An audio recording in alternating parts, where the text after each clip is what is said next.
Hello everybody, welcome into The Form where we discuss the best racing coming up this weekend, and we are heading to Te Rapa for the Group 2 Travis Stakes. We're also heading down to Riccarton as well, the Group 3 Canterbury Gold Cup to look forward to.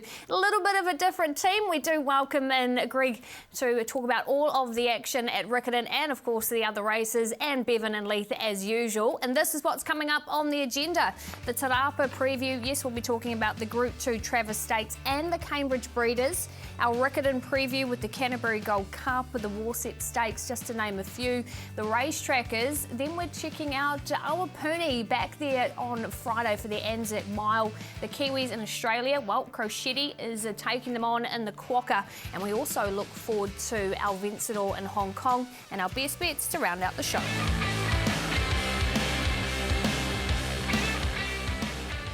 We head to Te Rapa for our feature meeting this weekend. So Leith, as I say hello to you, weather and track wise, what can we expect? Yeah, Pip, I talked to Andrew Castles yesterday morning, and look, the last 7 days they've had 22 mils there. The rail's gone out 3 metres on the 13th of April. It was there at the true position. So come race morning, it seems like they'll get back to a soft 5, and maybe after race 2 or 3 we might get to that good 4 track. Okay, well, that's what we want to hear as we take a look at the feature. Race number 8 on the card. Mezzabine at $5 is your favourite in an open market. Valdezoldo at $6.50.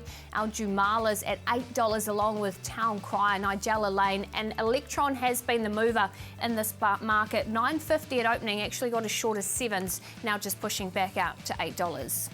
Take you to some form. First up, the Manawatu Breeders, the Group 3 here. Sweens, who stood out for you? Was it Valdezoldo or something else?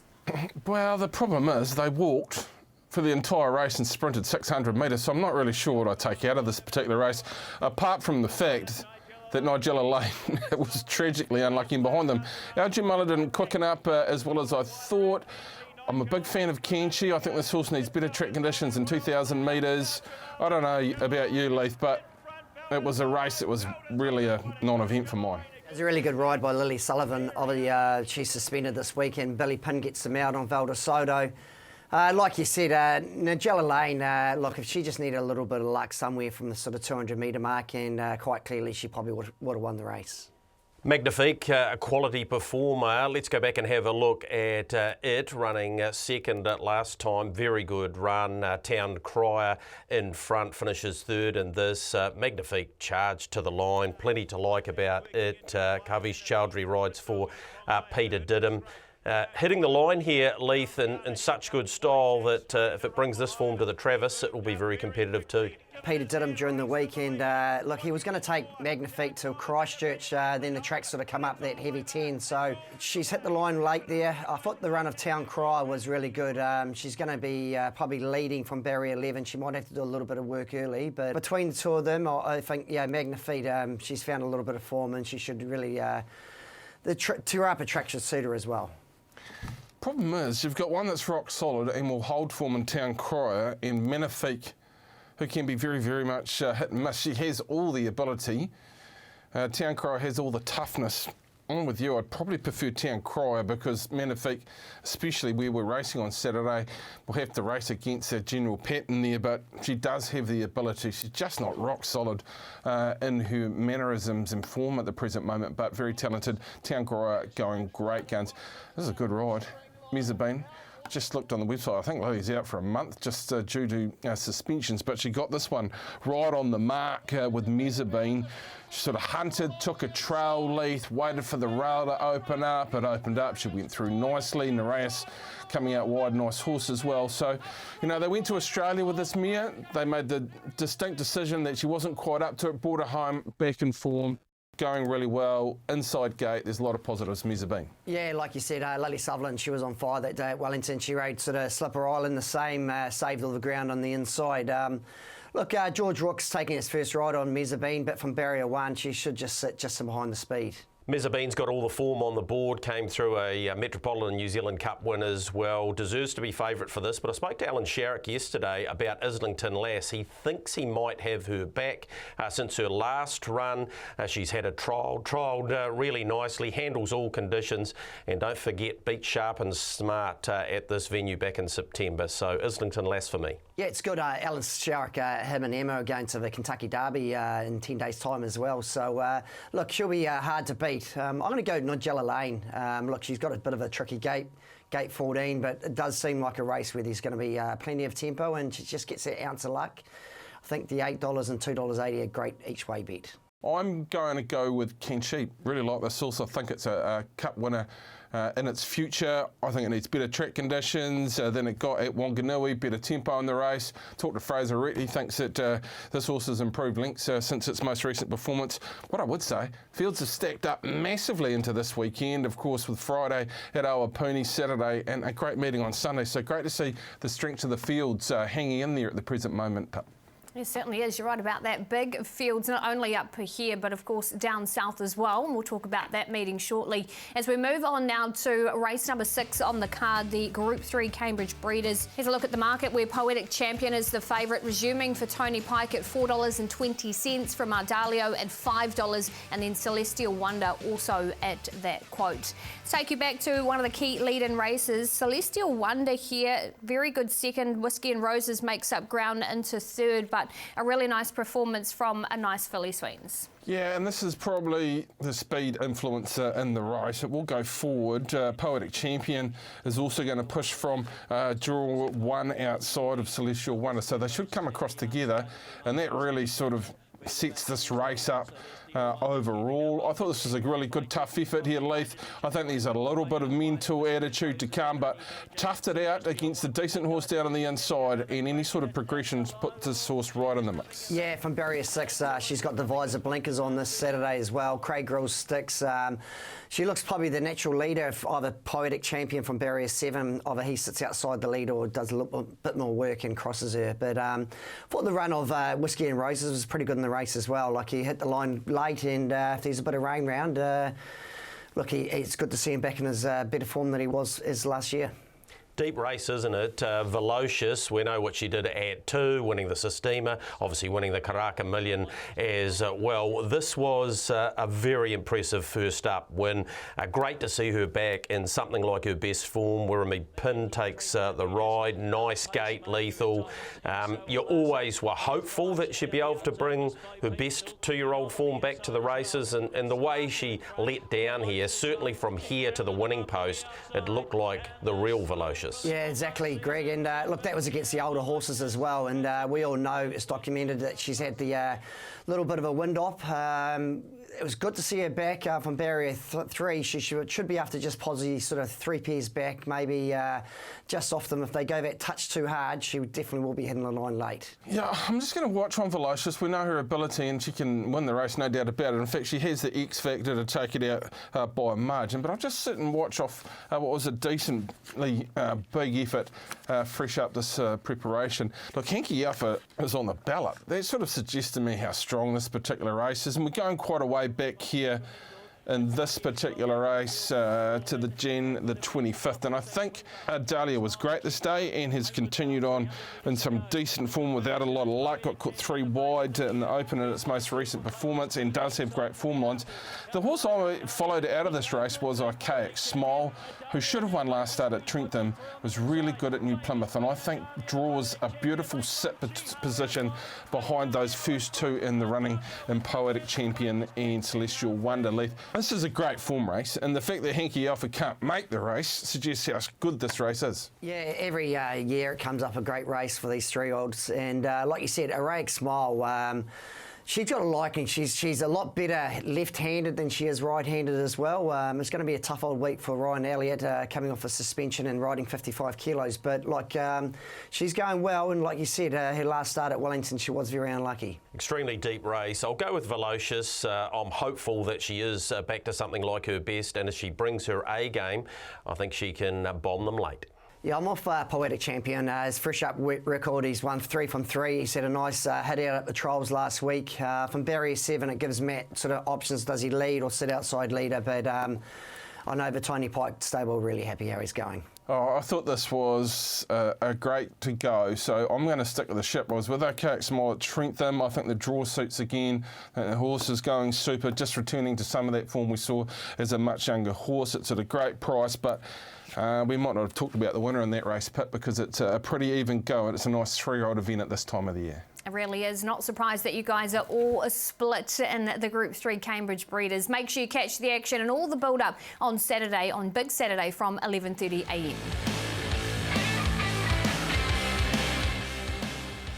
Our second domestic meeting on Saturday is down at Riccarton. So, Greg, that's your neck of the woods. What track will be running on Saturday, do you think?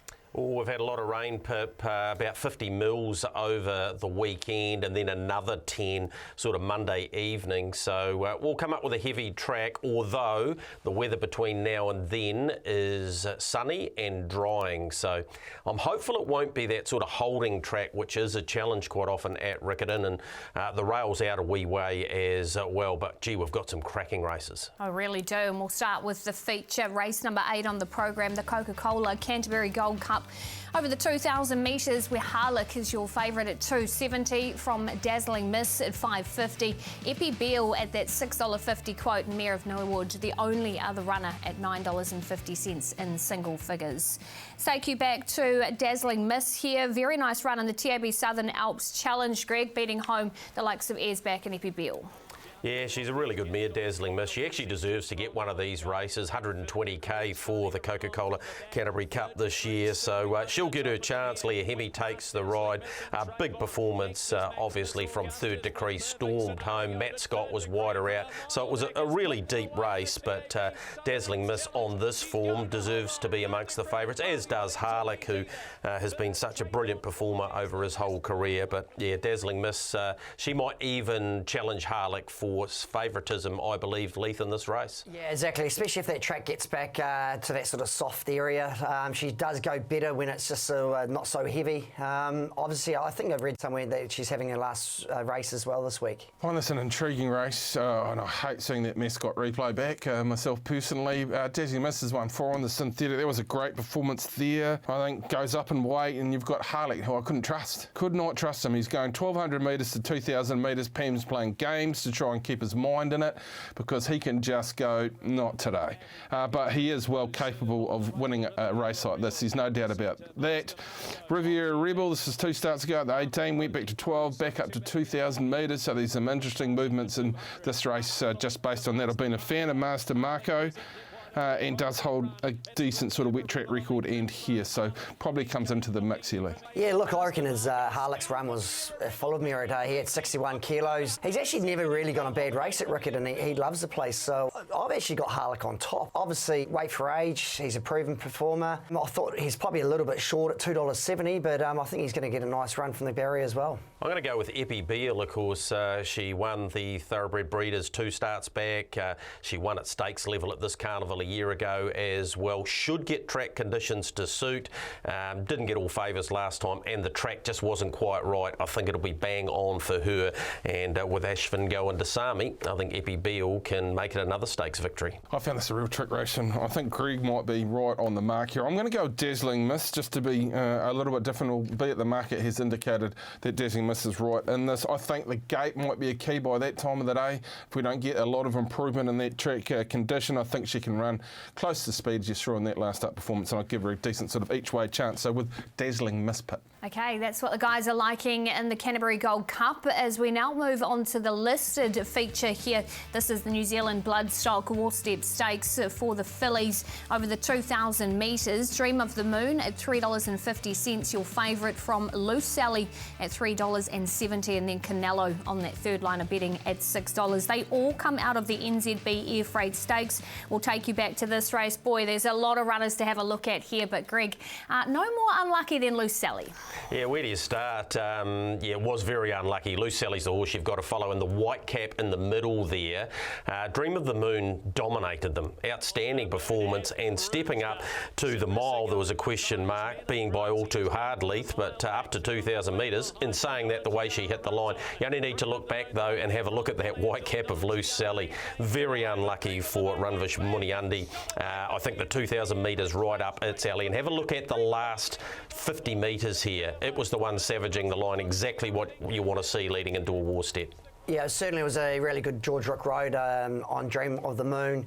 There is that small question mark, the 2,000 metres, but the way she hit the line there, I'd say, you know, if there was a negative for it, if it's probably the heavy 10 track where Loose Sally, look, she was luckless. She needed to get out somewhere, and she probably, you know, I'm not saying she would have won the race, but she would have gone very close, and 2,000 metres is really going to suit her. I agree. Since I saw her at Wingatu, I thought this is a good horse and good filly going forward into her 4-year-old season. And yeah, I was watching like everyone else, having tipped her out, and thought that's an ugly watch. But there were some great runs in this race. Dream of the Moon, very professional, puts itself there. Let's Go Miligorazia was really good sectioning, but draws the car park on Saturday. So it's a bit of a mind sort of challenge as to how this race is all going to mark up. But I'm going with Loose Sally because she's drawn outside. Ruvanesh, just stay to the outside, let this horse go, 2,000 metres. I don't think the track's completely against Loose Sally. I think she'll be winning at 2,000 metres if she gets any luck in the run. Yeah, I'm happy with the $3.70. 2,000 metres is a big plus for her. She's going to just travel a little bit nicer, and she just gets that clear air, and she should be, being a heavy sort of track. I think she's probably one of the better bets of the day. Yeah, Dunedin Guineas winner. You saw that run last time. I think she'll be winning as well. I'm with the boys. Loose Sally can get a pretty important win for the Muniundi team. And if you like Sally as well, you can actually take her with the odd surge too at $4.40 as we move on to race number 6 on the card, the Daphne Banner Memorial Great Easter Stakes, where Candy Cane is your loose favourite at $5, from Connor O'Kieran at $6, and Mystic Park at $6.50 from Quintabel at $7.50. We're going to take you back to the favourite at this stage, Candy Cane's last start win at Ashburton. Very nice performance, Greg, and she drops a kilo from this effort. Yeah, she does. Leah Hemi sticks with, of course, races in Jan Hayes colours. Jan, one of the great trainers out of the south, and of course was based at this venue at Ashburton.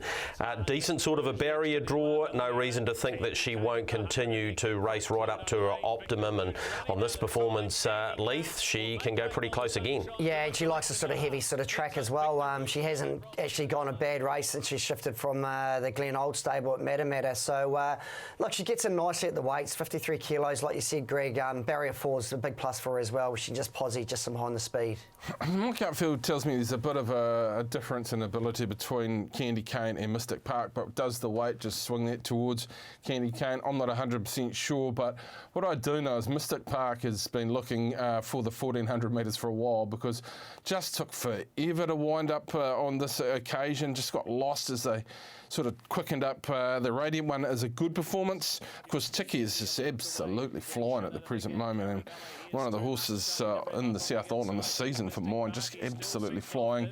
Bellucci's been going well, but I don't know about you, Leith, but Mystic Park, the Rapa's probably right on the mark from the Pitmans, and just been screaming out for 1,400 metres. Yeah, obviously the 59 kilos, he deserves it. He's probably the class horse of the race, and I think he was probably in need of a run there as well. It's sort of 1,200 metres. He just looked like he was just sort of at half a run short, so I think he's going to strip a lot fitter this week as well. He's a big, strong boy. I'm not worried about the weight at all, although obviously it's a fair old lump. $8 on the boost here. Absolutely outstanding money for a horse that is suited to 1,400 metres, loves Riccarton, draws a little bit sticky, but yeah, he's all class. I'll be taking that. Yeah, I'm with you as well, Greg. Look, I can't believe the money. I thought he was probably a deserved $4 favourite. So the gate is a little bit tricky, but the step up to 1,400 metres is going to really suit him. Just give me a second. TV website, $8. Thank you very much, team. I didn't actually look at that, but I'm with Mystic Park as well, so I have to be pretty quick with let my fingers do the talking. But yeah, I love this horse, 1,400 metres. Perfect, and $8 on that odd surge. Wow. He was my best bet last week, so I'll follow my money too and jump in on that $8. If you want to watch all the action from Riccarton, make sure you tune in to the big Saturday from 11:30 a.m.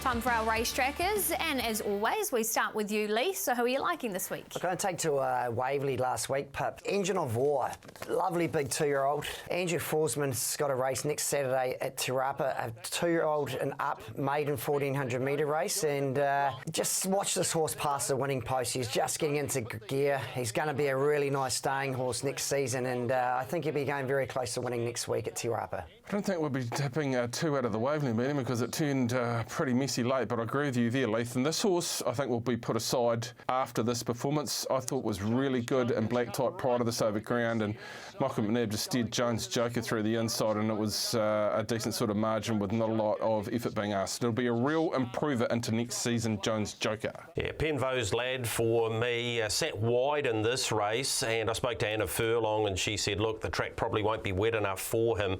Have a look at how he pins his ears back.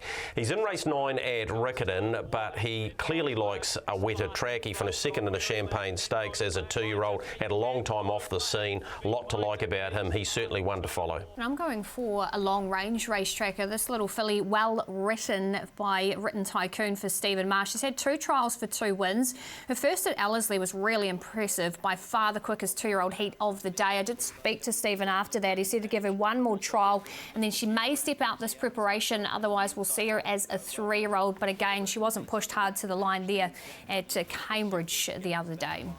Here's a summary for you. Engine of War for Leith, Bevan with Jones Joker, Greg with Penvo's Lad, and I'm with Well Written. You know the drill. Note them down, pop them in your race trackers.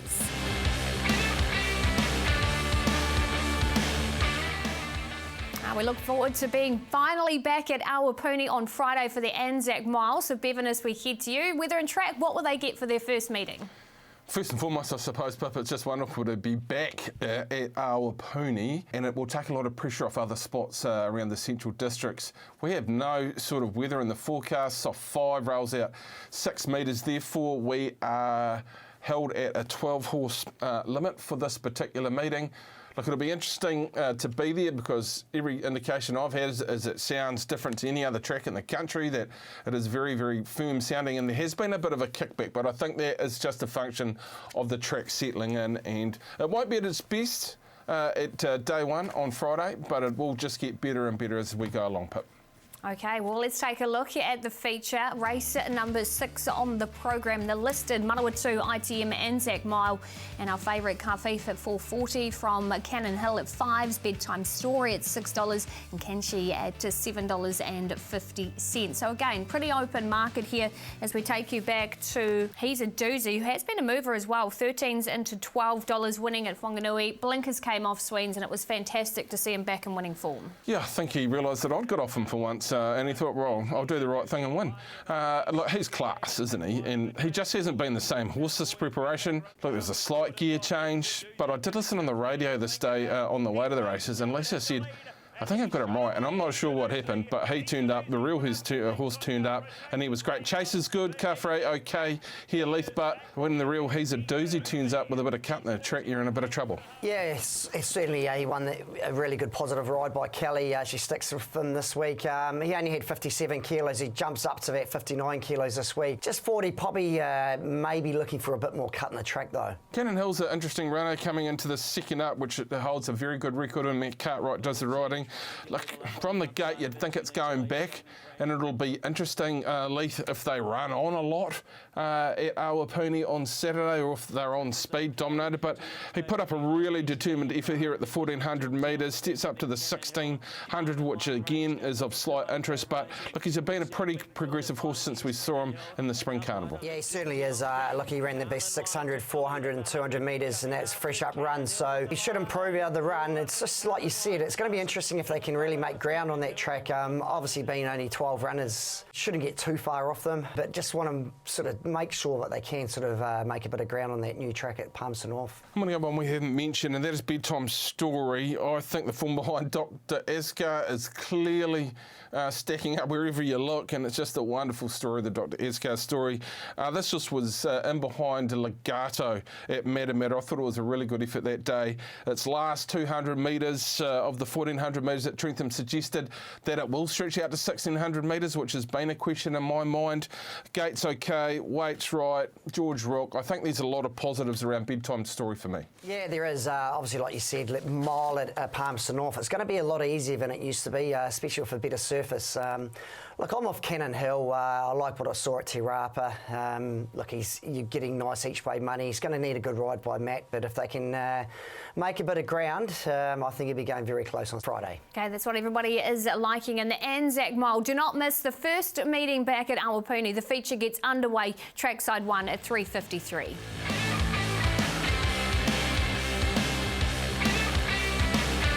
We're going international this weekend with the Quokka and, of course, the Kiwi2 Cup with Al Vencedor racing in Hong Kong. First up, though, we will concentrate in on the Quokka, where we see Crochetti in the market at $31. He's on the drift with Craig Williams aboard. Overpass for Bjorn Baker has been the mover, looking to pick up another Quokka at $1.95. Let's take you back to the Kiwi, though, winning last time out in the Group 1 Sistema Railway, and this is what he's capable of, Bevan. Yeah, he will. I don't think he's going to get any sort of weather that he'll get a track that suits him like this in that part of the world, being a good 4 and no real rain in the forecast. But we know his quality. Like, he's just been disrespected in the market, isn't he? I know there's a $1.95 favourite, but he's much better than $31, drifting off $21. He's paying $6 to place. Top 4, what are we getting here, Greg? We're getting $3.80. Give him a little bit of respect, and top 4 market, I think, would suggest that he's a decent sort of each way play at that sort of price. Did they not see Alabama Lass and what she was able to do in Australia? It just staggers me that he's got to that price. I probably just want to see Overpass win it, though, more for the point of what will Bjorn or Björn, whichever way you want to go, he won't care. If Overpass wins again, the stand might be coming down. Yeah, like you said, Greg, if Alabama Lass was in the race, she'd be going around probably second, third, or maybe fourth favourite. So, look, the great money on Crochetti. Look, he's got a nice gate barrier 7. Craig Williams on. I'm off him each way. Oh, look, if I'm having an each way bet, I'm definitely with Crochetti. But Overpass, look, they'll tear the stand down. Well, Bjorn will probably jump off the top if Overpass wins. But look, he's just been there, done it. He's in great form. It was a good effort, fresh up. He'll be improving second up. So I'm with Overpass, but there's only one horse I'm cheering for, Pip, in true reality.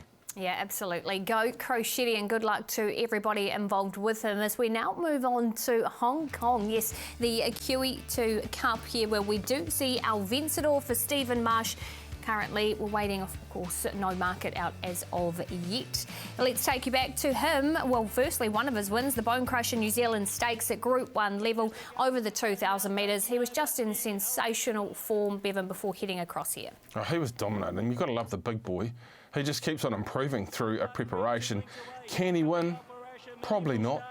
Probably not, but he'll represent us with these sort of performances that he's shown us here in NZ. But look, it's a massive step there in Hong Kong in this type of race, Leith. There's been a few issues through the week, I understand, reading reports as well, with a little bit of lameness. Yeah, certainly he had a hind foot abscess that popped out while he was over there, and it's not ideal going into a elite Group 1 company as you do in Hong Kong. I think the firm service of the track's going to really suit him. It's going to come down to a draw. He's going to need to draw inside barrier 5 to get a nice cosy run. But, hey, they're taking their chance there, and why not? He's in career best form. He's a beast, isn't he? Geez, come such a long way in the last 18 months. Here was his trial leading into this, and yeah, there's plenty to like about what he does. Leith, he gets up on the speed. He wants to be there. He doesn't want to let any other horse run past him, and yeah, it's a massive step up in quality. You got some outstanding performers like Prognosis, who's already delivered in this race before, albeit beaten behind the brilliant Romantic Warrior a couple of times. But you just want to see EV do what EV does, and if he does this, then he'll be competitive. And he's got the leading jockey in Hong Kong, Zach Purdon's put his hand up to ride him as well. So, look, he must like him a little bit. So, he's going to get all favours with Zach on board. Look, I'm going to go with Prognosis. I have been a little bit of a cheat here, I would say, and rang the man who knows all Hong Kong, that's Jason Tan. He says Prognosis is at really good money. The other one he did mention was Goliath, who's right in the mix, but Prognosis for me in the Hong Kong feature. But go Al Vencedor. Yeah, certainly.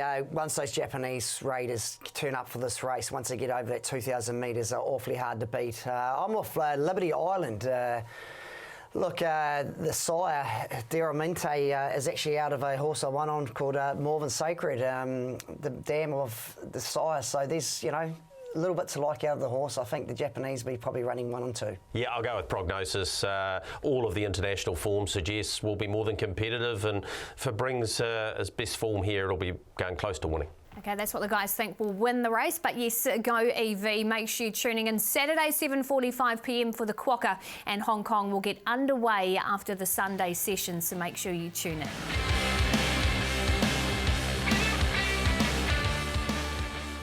We've been a little bit up and down over the past few weeks with our best bets. Let's hope we can turn it around this week. Leith, as we get to you, who's your best for the weekend? I'll take you to Wanganui on Sunday, Pub, race 2, Silent as Gold, the Stephen Gray trained horse. Craig Grills to ride. Been going really good races and stronger fields than it meets on Sunday. And look, I think you'll be getting sort of at $1.90, $2 maybe boosted to $2.40 or something, but I think that'll be your Sunday watch. He's been running really nice races, and the Grey team just starting to fire up. I've got a home run in my mind, that's Lantern Way. I thought he was great last time in a much stronger race, having to come up the inside. His fresh run over the short trip was very, very good. He's at home on Friday and trained by Lisa locally with Jay Riddell in the settle from a good gate. He's at 2.7, I think. Lap that up, run it through all your multis. Yeah, I'm with Mystic Park. It'll be a race to get off this show and get on for all three of us, I'm thinking. $8 on the boost, 1,400 absolutely perfect, and the Daphne Banner Memorial Great Easter. I think this horse, Mystic Park, Pip might even start closer to $4. Yeah, I could definitely see that, Greg. And I'm taking you to Te Rapa, race number 3, Erin Bra. Very nice performance, went second last time, a really good race behind Penman. Yes, there was a little bit of trouble, but he was in that for a long way, and the win prior was good, $2.70. I think okay to take out the third from Te Rapa. Here is a summary. Bevan with Lantern Way at Awapuni on Friday to kick us off. Big Time Circus for Rozzo. Princess Gracie for the Whale, race number 10 at Alex Park. Then Greg's with Mystic Park at Riccarton on Saturday. I'm with Erin Bra, and Leith is with Silent as Gold. And that's us for the week. Greg, thanks very much. We'll have you back definitely. That was easy. Bevan and Leith, as always, thank you very much. And to everyone else, good luck. Go the Kiwis across the Tasman and beyond.